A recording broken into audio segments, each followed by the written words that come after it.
Donc de retour sur les explications de l'ECG, on s'était arrêté à, au début des tracés, enfin, au lien entre les deux polarisations, les repolarisations, les électrodes et du coup les dérivations et les tracés qu'on allait avoir. Donc j'espère que ça a été déjà un peu compris. Ensuite, on a eu un petit questionnement. Donc ici, on disait que tout se rapprochait de l'électrode sur le bras droit du coup, donc on allait avoir ce tracé-là en D1, on allait avoir un QRS très positif, notamment sur R, et ici on s'est dit qu'on allait avoir quelque chose de négatif, mais quand on voit le tracé normal qu'on obtient, on voit quelque chose qui est très négatif sur S.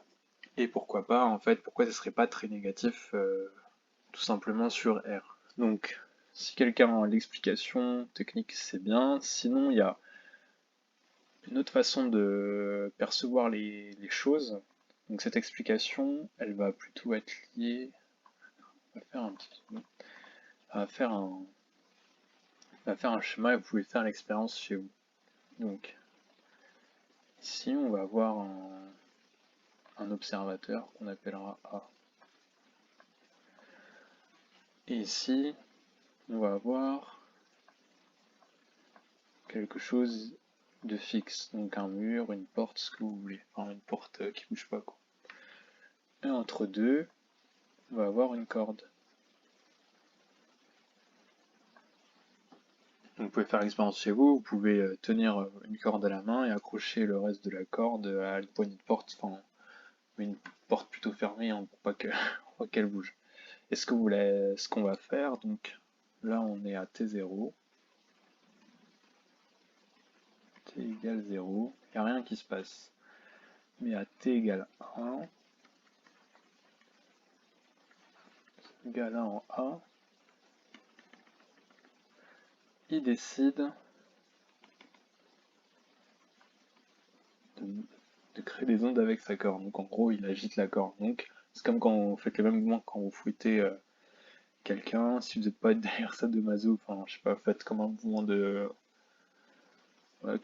fouet ou de baguette magique, je sais pas, ou de bâton. Vous mettez un coup dans la corde et en fait ce qui se passe si on regarde, donc on imagine qu'on est un observateur, qu'on regarde la corde de face et qu'en fait on a quelque chose. On a une caméra qui peut avoir beaucoup d'images à la seconde et en fait vous allez avoir quelque chose qui va se propager comme ça. Ça c'est l'onde de la corde qu'on va envoyer.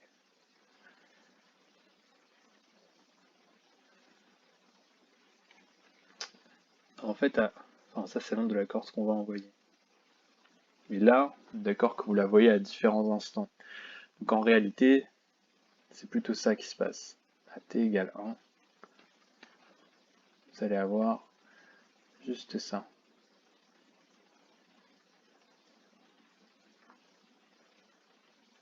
À t égale 2, vous allez avoir l'onde elle a bougé, qu'elle va être là, etc. etc. etc. à t égale 3 jusqu'à ce qu'elle arrive ici. Mais, on va dire qu'à t égale 4, Claude a atteint le bout. Donc à t égale, donc là on met 3 petits points, à t égale 4, l'onde elle est arrivée au bout, donc on va se retrouver dans une situation comme ça, où il n'y a plus rien, mais elle va se repropager, parce que là il faut mettre de direction de propagation, c'est dans ce sens-là, bien sûr, partout, c'est là. Elle va se repropager, donc du coup à t égale 5, je suis désolé pour ça, t égale 5, on va avoir l'onde qui repart dans l'autre sens.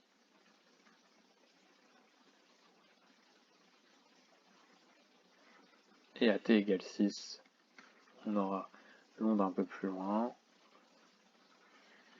etc. etc. Bon, je suis d'accord, les tracés sont assez dégueulasses, mais aussi parce que là, c'est le logiciel où je trace dessus est assez nul. Mais je suis d'accord que le tracé est dégueulasse, mais la logique elle est là. C'est que ça va dans un sens, ça s'arrête, puis ça repart dans l'autre. Donc ça, si on voit dans voilà. Et en fait, c'est exactement la même chose qui se passe sur le cœur. Vous allez avoir une dépolarisation, donc un influx, une dépolarisation, un arrêt, puis une repolarisation. Ici, là, ce qu'on a fait dans le premier schéma, en fait, c'est tout simplement qu'on a fait T. En fait, c'est plus T1 du coup, hein. Sur le premier schéma, c'était globalement. Donc ça s'appellera T. En fait, vous allez avoir ça, donc c'est T1 plus T2 plus T3. Et si vous voulez aller, on va dire à T3, et si vous voulez faire le retour, bah vous faites des ondes dans le sens retour. Et en fait, c'est exactement ce qu'on voit. Et vous êtes d'accord que l'observateur qui est ici, donc en T1, qui regarde là, ne voit pas du tout la même chose que celui qui est là. Celui qui est ici voit quelque chose de très positif, et celui qui est là, il voit quelque chose de isoélectrique ou nul. Celui qui est ici voit quelque chose de négatif, alors que celui qui est ici voit toujours quelque chose de positif, etc., etc. Et là, c'est pareil, celui qui est ici voit quelque chose de positif, celui qui est là, il voit rien, etc., etc. Donc j'espère que vous avez bien compris cette histoire. Donc vous pouvez faire l'expérience et vous dire, bah ouais, si je mets différents observateurs, ils vont pas voir la même chose. Et en fait, sur le tracé ECG, c'est exactement la même chose qui se passe. C'est que j'ai l'onde qui se propage, donc moi, mes influences positives et négatives, c'est par rapport au vecteur de dépolarisation et au vecteur de repolarisation, c'est ça qui va me dire si c'est positif et négatif. Par contre, cette histoire qu'on avait dite sur est-ce qu'un coup c'est R qui est augmenté ou un coup c'est S, c'est tout simplement l'onde qui se propage. Donc, si on va le faire sur on va passer d'exemple parce que on va repasser maintenant aux électrodes, donc ça va nous permettre d'introduire les électrodes précordiales. On va voir la propagation des ondes. Donc, si là j'ai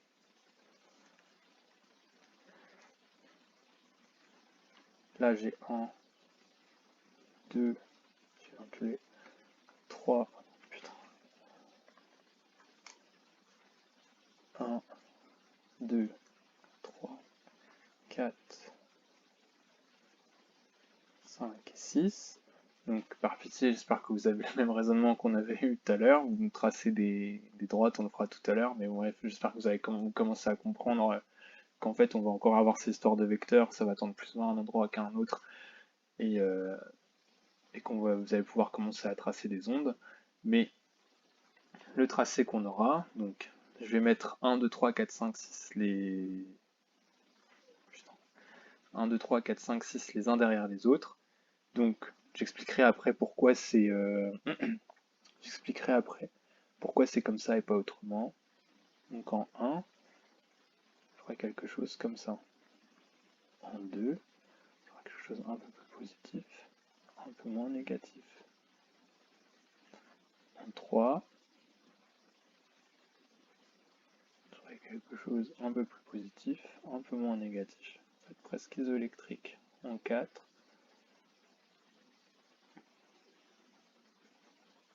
plus positif que négatif, mais en fait on est presque à l'isoélectrique. En 5, on aura quelque chose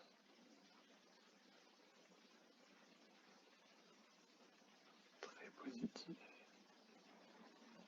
Et en 6, on va avoir quelque chose de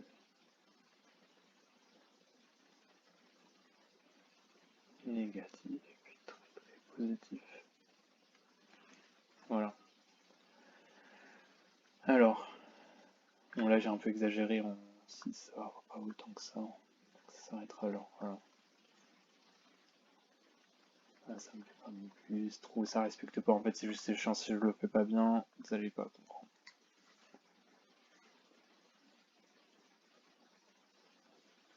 Là, on aura ça va aller jusque là. Et je le referai, hein. Enfin, il y aura une session au tableau, je le referai au tableau, c'est 1000 fois plus, enfin, c'est 1000 fois plus clair que sur les trucs d'ordinateur, c'est beaucoup plus chiant. Là, en fait, ça va un peu plus bas, voilà. Donc ici, que ça soit là ou que ce soit continu, ça change rien. D'ailleurs, je sais même pas pourquoi j'ai fait ça, mais ça change rien à la garde des courbes en fait. Enfin, si à la rigueur, ça change, mais ça change rien à la compréhension du truc. Quelque chose de plus positif, voilà, plus négatif. Donc, on voit bien qu'en fait, si vous mettez les l'onde l'une derrière les autres, en fait, il y a une propagation. Je dis quand même qu'en fait n'importe quoi. En fait, il y a une propagation de l'onde, donc on voit bien comme ça. Donc vous allez bien voir la vague, et que plus on avance, plus je vais avoir quelque chose qui va être électro. Bon, nous on est sur un ECG, donc plus je vais avoir quelque chose qui va être électro positif. Et en fait, c'est exactement le même raisonnement qu'il y a ici, donc on va tourner comme ça. le sens positif est sur le CG est comme ça, il me semble. Du coup, ça va nous... Pardon, sur le CG, sur ce schéma-là, comme ça. En fait, c'est la propagation de l'onde, elle est comme ça, c'est plutôt pour ça qu'on va le dire.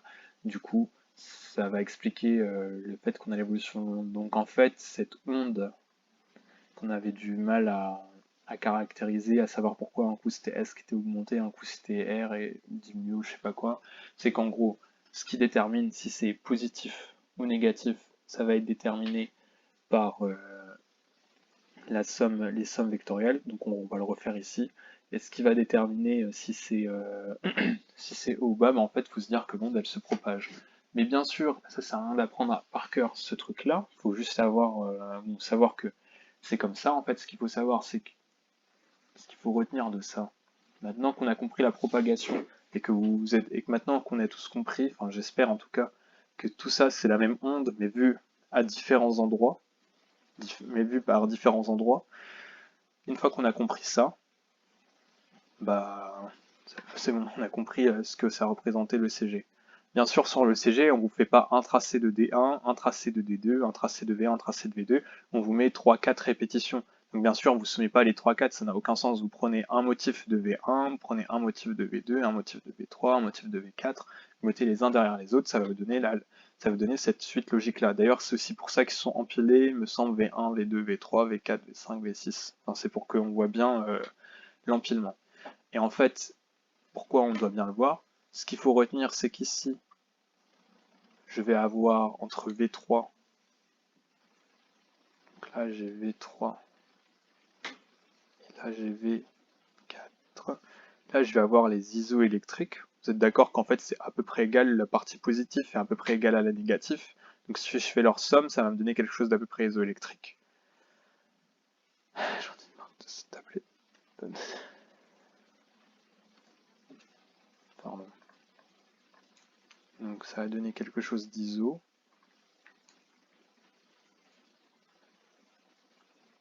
Voilà, et ça bug, ça me saoule.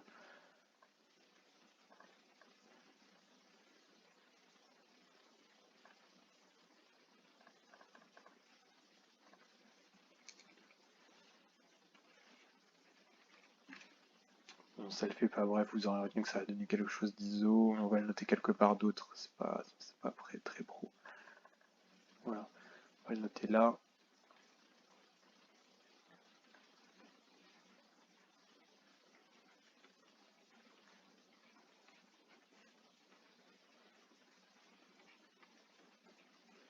Que là, j'aurai pour V5, V6 quelque chose de positif.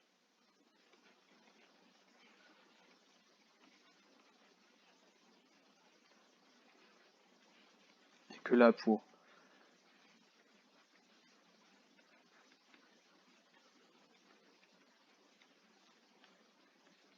j'aurai quelque chose de négatif. Voilà, pourquoi négatif, je reprends encore un peu l'explication. Donc la partie positive est plus petite que la partie négative. Donc j'ai quelque chose de négatif. Là c'est isoélectrique, même si c'est légèrement un peu plus négatif ici, un peu plus positif ici. C'est normal, ici ça doit être un peu plus élevé. Mais voilà, vous avez compris la logique, donc c'est pour ça qu'on dit iso, et là c'est positif. Donc d'une manière physiologique, V1 et V2 doivent être des dérivations où on va avoir une tendance négative, ici une tendance isoélectrique, donc c'est la zone de transition. Et ici, on va avoir V5 et V6 qui vont être quelque chose de positif. Donc, maintenant, je vous avais dit qu'il fallait tracer des axes du cœur et refaire le même raisonnement qu'on avait eu avant. Pour comprendre, c'est ce qu'on va faire. Donc, on va tracer cet axe-là.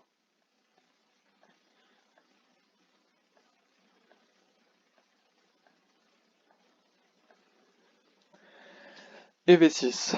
Donc, on va revenir sur cette histoire d'orientation. Donc là, on a changé de plan, hein, on est dans le plan par rapport à avant, on est dans le plan transverse. On va revenir sur l'histoire où se placent les différents électrodes, donc les différentes observations qu'on va avoir. Les différentes observations qu'on va avoir, c'est tout simplement en fait que là, on voit bien qu'on sur 1 et 2, je vais avoir une bonne vision du cœur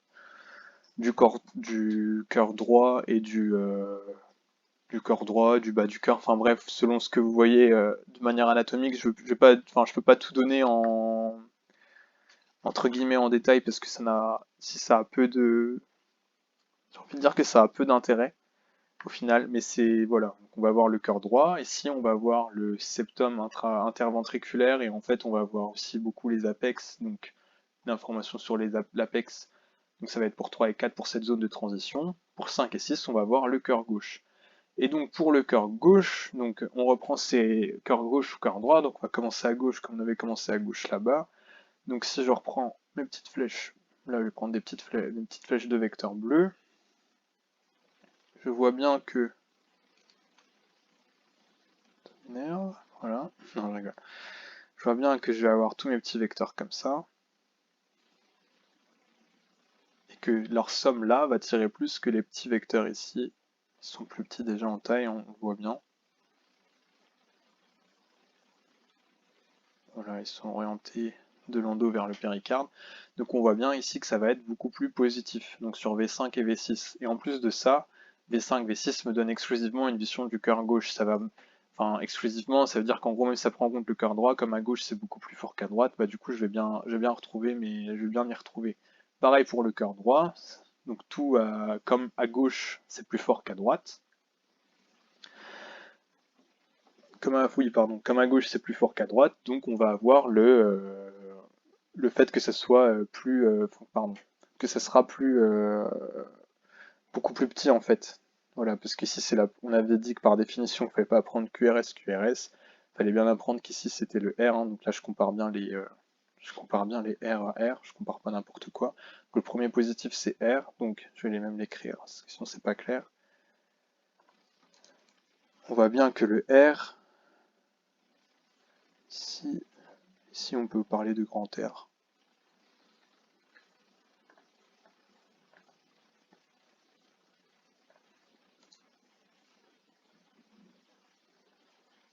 Pareil de grand R, on voit bien que ce truc-là, R, bah, il est beaucoup plus positif à gauche, hein, parce que le cœur gauche est plus fort que le cœur droit, et là il l'est moins. Donc c'est cette explication positif-négatif. Et ensuite, comme l'onde, elle va bien varier de droite à gauche, hein, parce que pour rappel, l'onde électrique sur ce schéma-là, elle va se déplacer, pardon, de ce sens-là. L'onde électrique se déplace dans ce sens-là. Du coup, c'est ce qui va nous donner enfin, cette façon dont l'onde se propage, voilà.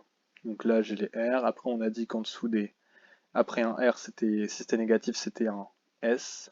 Donc voilà, là, j'ai les S, etc. qui vont avoir tendance à diminuer. Mais bref, ce qui nous importe, c'est vraiment de retenir dans les trucs physiologiques, c'est la gueule du R. Et voilà.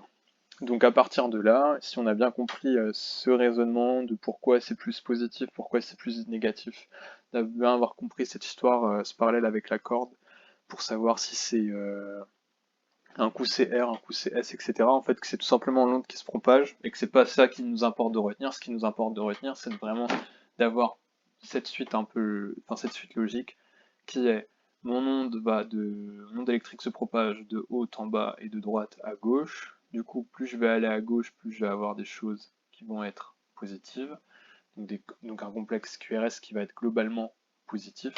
Plus je vais être à droite, plus je vais avoir un complexe QRS qui va être négatif. Quand je parle de complexe, c'est parce que je fais la somme par exemple là je suppose c'est 3 et là c'est moins 6. Ou ouais voilà, moins 6, bah donc je fais 3 moins 6, ça fait moins 3. Alors que là si je dis c'est 3, et là c'est moins 3 pardon, et là c'est moins 6. Donc c'est vrai que c'est peut-être pas clair comme ça, mais si on vous refait une échelle, voilà.